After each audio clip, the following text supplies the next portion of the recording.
happiness, happiness, happiness. Everybody wants to be happy. Every being wants to be happy, right? Every being, even the United States Constitution guarantees you that you have every right to pursue happiness, right? Of course, it didn't tell you how to be happy because, you know, the vast majority of humanity don't really know how to be happy, okay? And they do things that think it's gonna make them happy, and then turns out it's a temporary kind of happiness. So who is better to tell you about happiness than the happy man himself, Saeed? My name means happy in Arabic, so Saeed means literally happy, okay? So if you really observe all, like, animals, humans, all beings want to be happy. They want to be happy, they want to be joyful. They want to feel joy, they want to feel happy, and they want it at all times. At all times. Okay? Now, I'm going to go ahead and explain to you that there are two different types of happiness. Okay? You might even argue that only one of them is called happiness, the other is called something else. But for the sake of convenience and simplicity, let's say there are two different types of happiness. There is one that is temporary, let's say, and there is one that isn't so temporary. I'm not gonna say it's permanent, I'm gonna say isn't so temporary. It's more, let's say one is short lasting, this is a good way to describe it. One is short lasting and one is long lasting, okay, without using temporary, because everything in this world, in this existence is temporary, right? You have to eventually leave your body. Even if you hack your body, you manage to live for hundreds, thousands of years, eventually you're gonna leave.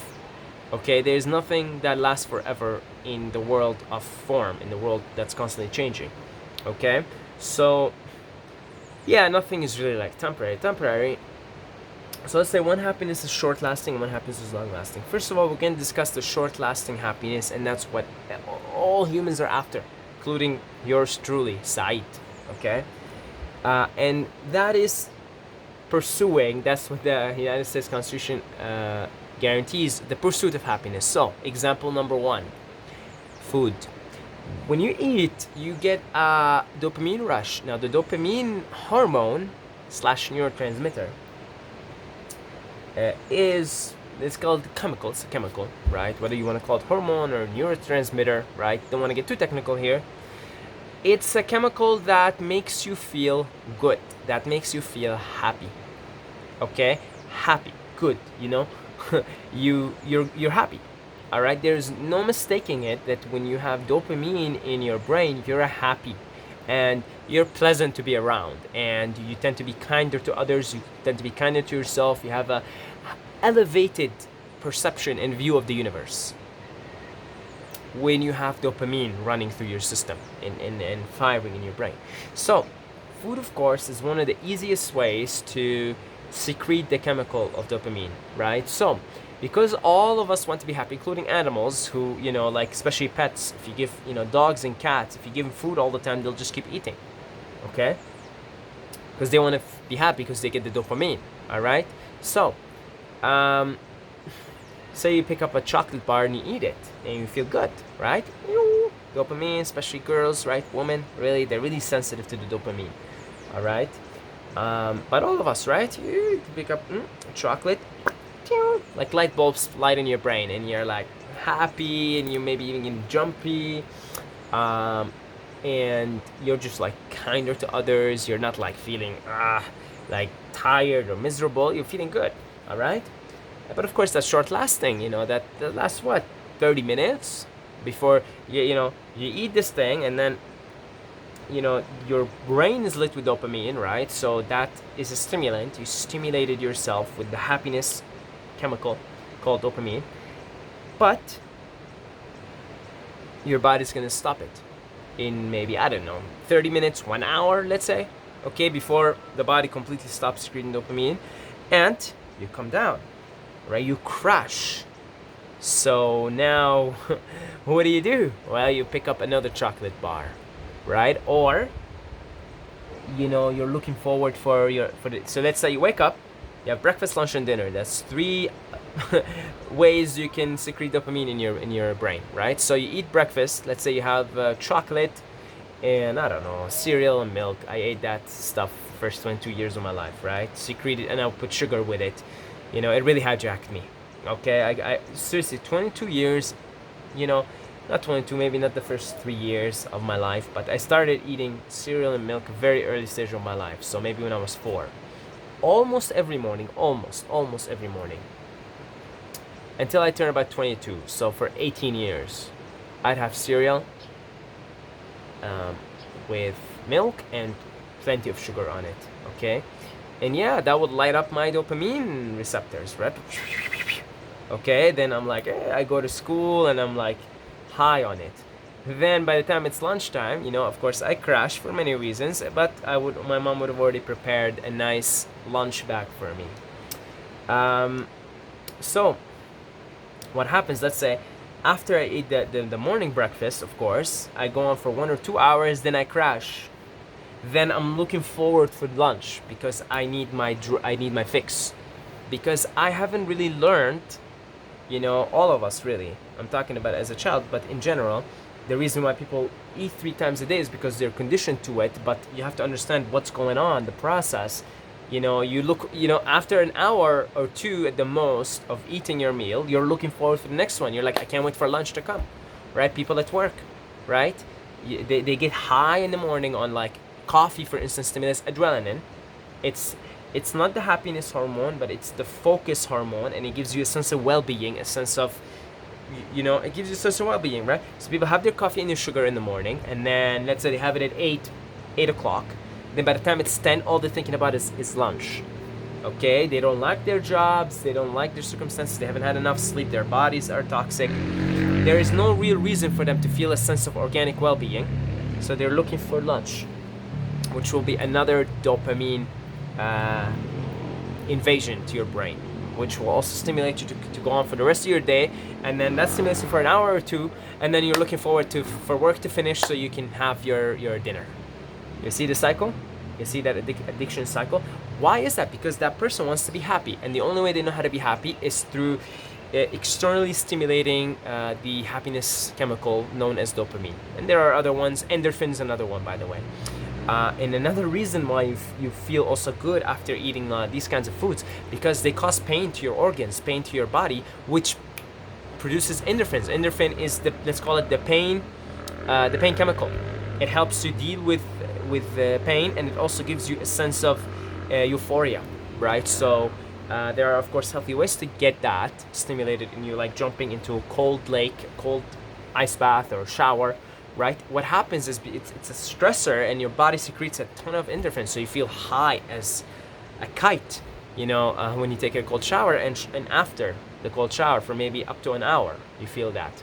So of course the food is also it's causing pain to your organs, to your body. Your body secretes endorphins, you feel this euphoria, which is also short lasting. So you see how all these ways, it's like all humans and animals are they're chasing in different forms. Most animals do it in the form of food. Okay, most animals do it in the form of food. All right, they're constantly looking for food because they're constantly looking, they want to be happy, and that's the only way they know how to be happy. Okay, by chasing the chemicals that give them the short-lasting happiness. All right, humans are doing the same thing, but humans have more options, let's say. So they have food. Pain is another form of it. So people who resort to harming themselves, one of the reasons they do that is because of the endorphins. Again, endorphins. You know, you see teenagers do that kind of behavior. They're really miserable for so many reasons, and then they self-harm themselves, and then that secretes endorphins, which creates a sense of euphoria, which again is short-lasting. And the problem with things like eating or self-harm, another way is sex. Okay, go out and have sex with random people, right? The pursuit, again, it's all the pursuit of happiness. Go out, try different foods. Go out and try sex with different people. Then there is, you know, inflicting pain on yourself. Another way is like, I used to be a gym junkie, okay, and it's the same thing. I would overdo the hell out of it because of the endorphins, okay, and I would destroy my body. I enjoyed the endorphins that happen as a result of inflicting pain on myself. So there are healthy ways to stimulate these systems in your body and mind, and there are unhealthy ways, and the vast majority of the ways that humans pursue are very harmful, very unhealthy, and ultimately make you miserable. They're counterintuitive. It may seem like, eating 3 times a day is gonna make you happy. It may seem like it to you, but it's very counterintuitive. It's actually really harming you. It may seem that it's healthy to go to the gym every day and beat the hell out of your body, but actually ultimately it's actually doing the opposite. It's actually taking away from your innate joy and happiness. Okay, so again, two types of happiness: short lasting and long lasting. Anytime you're pursuing food, drugs, different drugs, of course, cocaine secretes so much adrenaline and so much dopamine in your body. Psychedelics do the act on the serotonin receptors, right? So yeah, there are different drugs doing, MDMA. It blows your dopamine receptors. Okay, so different drugs have different effects, but they're all basically making you happy, because all beings want to be happy. All beings want to feel well. All beings want to feel joy. All beings want to feel elevated. All beings want to look at reality from an elevated perspective, from a higher perspective. So, when people do MDMA, they feel love for everybody, because you have so much dopamine that it's elevating your perception of the world. It's elevating your perception of reality. But there is a big come down for all of these things. They're short lasting. Ultimately, they're messing your body. They're messing your hormones. They're really ultimately making you unhappy in the long run. If we were to look at a human's life doing all these unhealthy things, not everything that I just mentioned is unhealthy, but doing all these things, being addicted to them, right? If you look at a human's life, it's actually, first of all, aging you quick, taking away from your life. Humans are supposed to live for hundreds of years, but due to all these things that we do to our bodies, we barely make it past 90.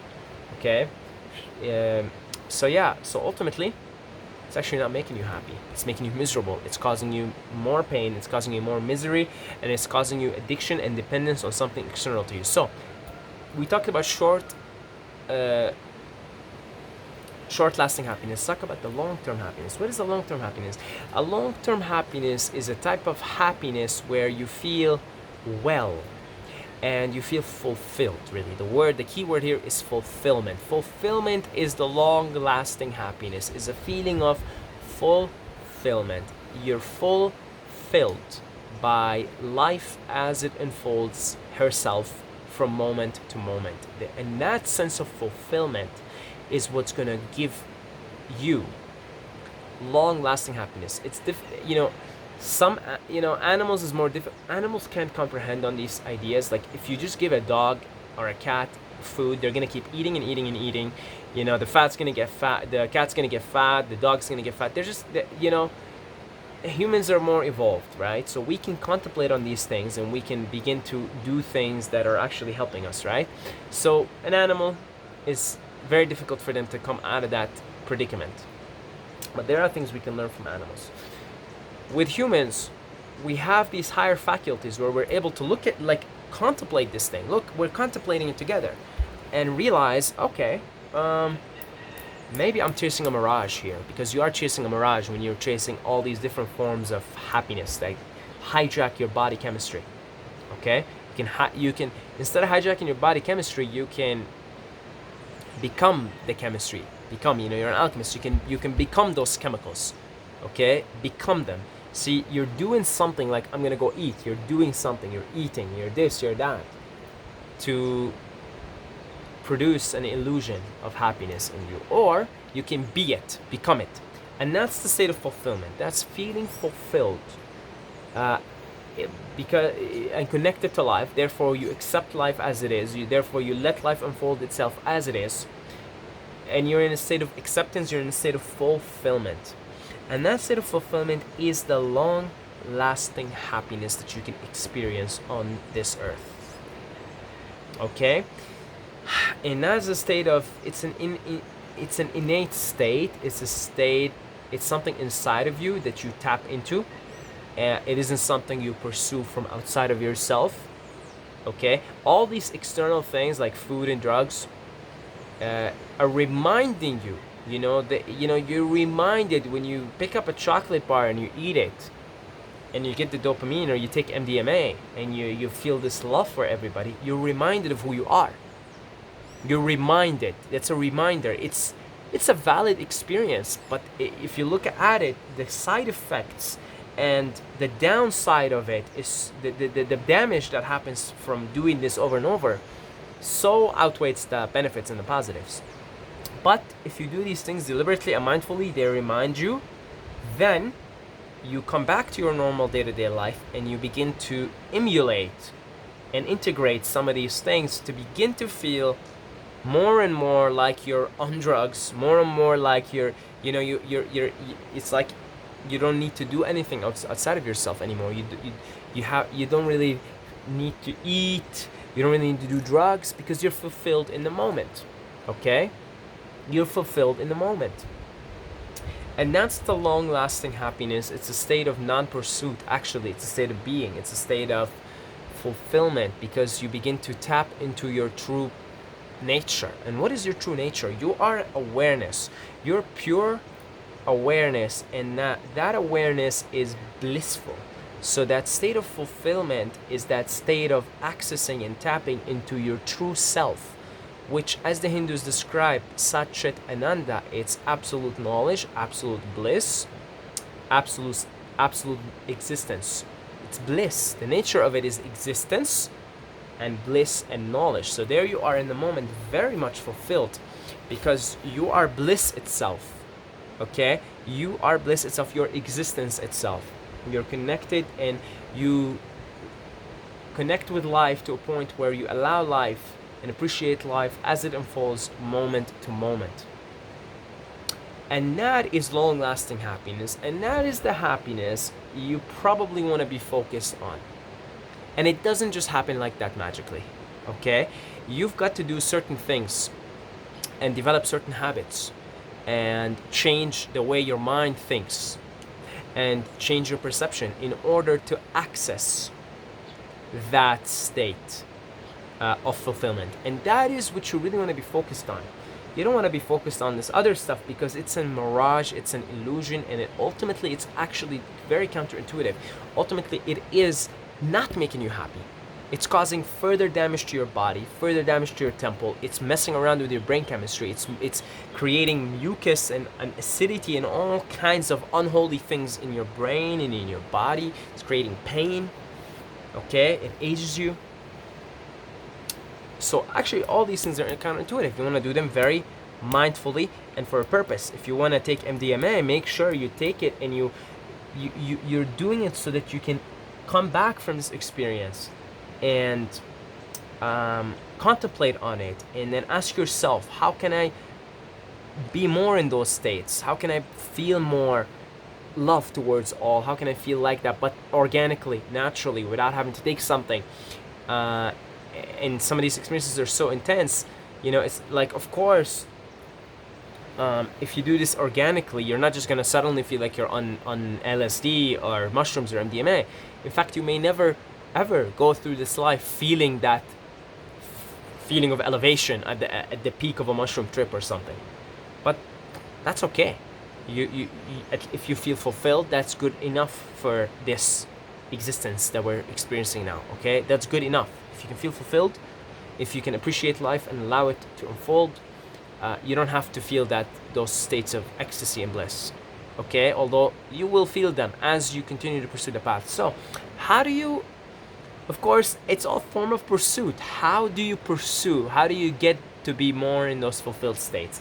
It's a paradox. It's one of those things you have to work at consciously until it becomes subconscious to you. Like, same thing as if you're trying to, improve your athletic performance. First you have to try, and at some point you don't try anymore. You're it, right? You're it. You're so good, you don't have to try, but it's because you tried. And some things will be meditation, of course. Develop a meditative practice on a daily basis, because I feel like meditation is probably the most direct way that you're going to begin to experience the state of fulfillment. There are so many different forms of meditation. I like to do a combination of breath work and humming. I love humming. It really gets me into those states of fulfillment and flow. And you'll find naturally in those states, you don't really like you don't really want anything. You're fulfilled in the moment. It doesn't mean you don't participate in life. It doesn't mean you stop eating altogether, you stop having sex, or you stop doing this or that. It means you participate in these things without attachment to them, without clinging to them, without addicting to them. You experience, like, for instance, in a state of fulfillment, you may have a nice meal in front of you and you may eat it and experience, oh, that's good, oh, that's nice, oh, it's very nice, but you let it go right away. You're not like, if you're eating and you just really want that dopamine, right? You're gonna like get completely hijacked by the food. You're gonna be like, oh, so good, and then as soon as you finish the eating, you're gonna, like, in 15-20 minutes, you're gonna be like looking forward to eat the next thing. Okay, yeah, you're not in a state of fulfillment. As opposed to, you're in a state of fulfillment, and from that state you eat something and you're like, oh, that's nice. You experience like how it's making you feel in the initial dopamine rush, etc. But you let it go. As soon as it's finished, you're like, okay. You don't look forward to the next meal. You're not like, oh my god, I can't wait to try this again, I can't wait to eat this again, I can't wait for the next meal, it's 3 more hours before I eat. Yeah, you're fulfilled, you're in the moment, you're not developing an addiction or an attachment to something to make you feel happy, because you know that you are joy itself, you're happiness itself, you are joy. And that's why all beings are looking for themselves. When people are pursuing drugs, when people are pursuing food, when people are pursuing anything that gives them short term happiness, they're pursuing it, they're developing addictive patterns to it, they're pursuing themselves. Everyone's looking for themselves. We're all evolving. Consciousness is evolving back to itself, back to source, back to itself, which is very much joy. It's a joyful sense of well-being, a state of total self-sufficiency, and it's an inner state. And even dogs, when they're like looking for food, they're looking for themselves, right? Dogs and cats, everybody's looking for themselves. Okay? Humans, they're looking for themselves. When humans are out there trying, going from this restaurant to that restaurant, trying this food and that food, trying this drug and that drug, in a state of pursuit, looking forward for the next meal, looking forward for the next drug, looking forward for the next rush. That applies to things like, also, invest. I've experienced this with crypto, right? Yeah, I've experienced this with crypto, right? Because when something's going up and you're invested in it and it goes up and it's green, you get this dopamine, right? And you look forward for the next thing. And when the market crashes, you feel like shit, if you're in a state of dependency and on that dopamine rush. So this comes in so many different forms. So when people are investing money and they're looking for things to be green and etc., they're also looking for themselves. And they're under the illusion that that thing is going to bring them eternal, lasting happiness. And it isn't. It's actually setting you up for disaster, because what goes up must come down. That dopamine has to come down.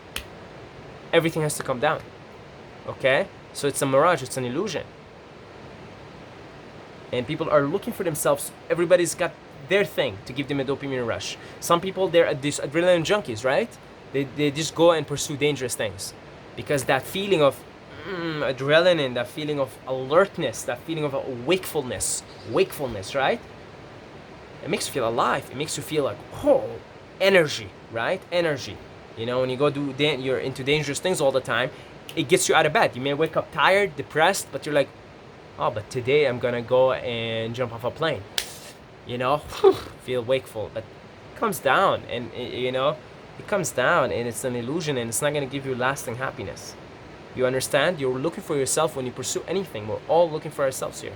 When people are pursuing different sexual partners and they're pursuing different sexual experiences, right? I want to try this. I want to try threesome. I want to try foursome. I want to try this. I want to try that partner. I want to try different races, different ethnicities. What do you think that the people are looking for themselves?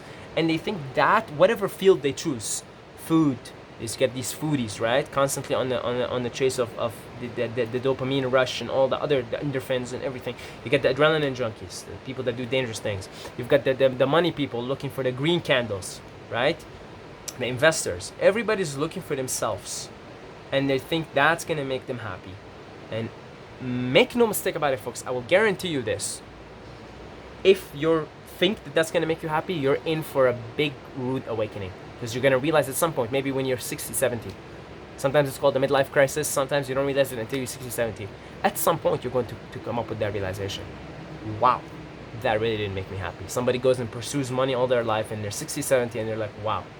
They come to the realization that did not make me happy. And then they begin to do things that actually make them feel fulfilled. Like they just, sit on their balcony, observe nature. They feel, oh, nice. I don't have to do much to feel a sense of well-being, right?